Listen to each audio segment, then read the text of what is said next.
بسم اللہ الرحمن الرحیم۔ السلام علیکم۔ آب زمزم کیا ہے؟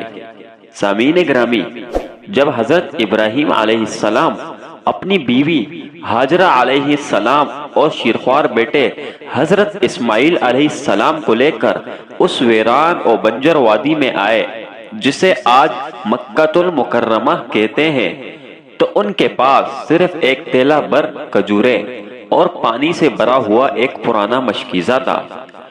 حضرت ابراہیم علیہ السلام اللہ کے حکم سے اس سامان کو ان دونوں کے پاس چھوڑ کر واپس چلے گئے۔ جب پانی استعمال ہوتے ہوتے ختم ہو گیا تو حضرت ہاجرہ علیہ السلام اپنے بیٹے کے لیے بہت پریشان ہوئی۔ وہ ایک ایک صفا نامی پہاڑی پر چڑھی تاکہ دیکھے وہاں کوئی ہے جس سے پوچھے کہ پانی کہاں سے ملے گا۔ پھر وہ جلدی سے اتر کر کچھ فاصلے پر ایک اور پہاڑی مروہ کی چوٹی تک گئی کہ شاید ادھر کوئی انسان دکھائی دے جائے۔ شدید بے چینی کے عالم میں حضرت ہاجرہ نے دونوں چوٹیوں تک 7 چکر لگائے۔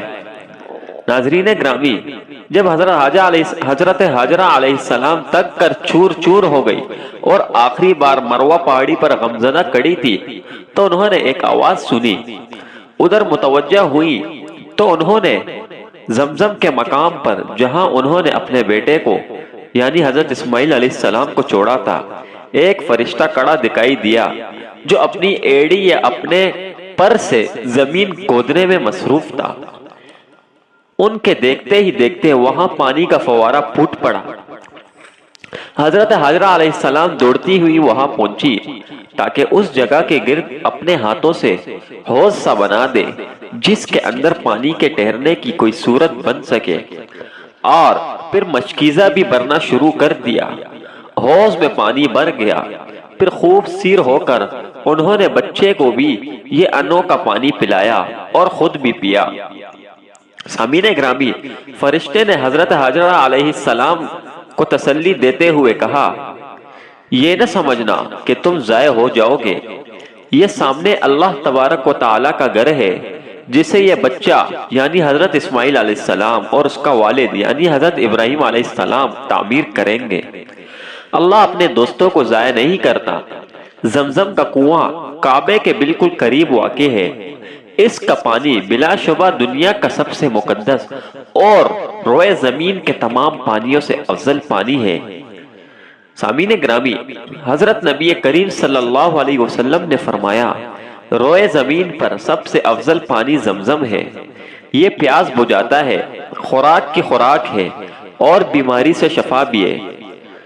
سامعین گرامی، حضرت ابو ذر غفاری رضی اللہ تعالیٰ عنہ مکہ آئے اور 3 دن تک صرف آب زمزم ہی پیتے رہے۔ ان کے پیٹ میں زمزم کے پانی کے سوا کوئی چیز نہ گئی۔ اس کے باوجود انہوں نے ذرہ بھر بھوک محسوس نہ کی۔ جب انہوں نے یہ واقعہ نبی کریم صلی اللہ علیہ وسلم کو بتایا تو آپ صلی اللہ علیہ وسلم نے فرمایا، یہ بابرکت پانی ہے، خوراک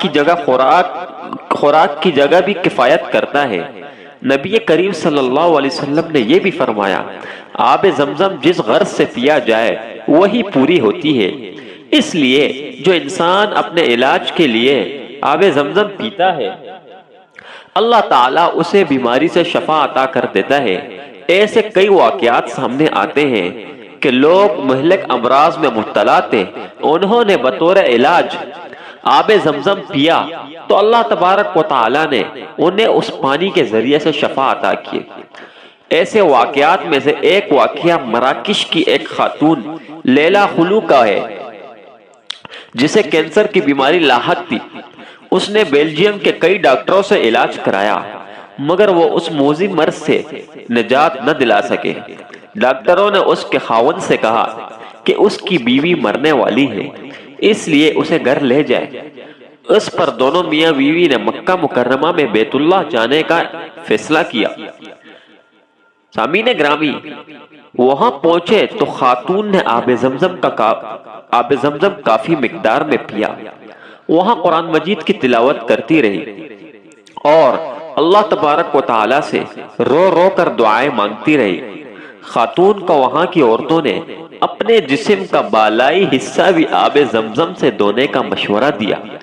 اس پر اس نے عمل کیا اور وہ یہ دیکھ کر حیران رہ گئی کہ چند دنوں میں اس کے بالائی دڑ پر جتنے ورم تھے وہ سب ختم ہو گئے۔ بعد ازاں اس خاتون نے ایک کتاب لکھی جس میں تفصیل سے یہ واقعہ بیان کیا گیا ہے۔ اس کتاب کا انگریزی سمیت متعدد زبانوں میں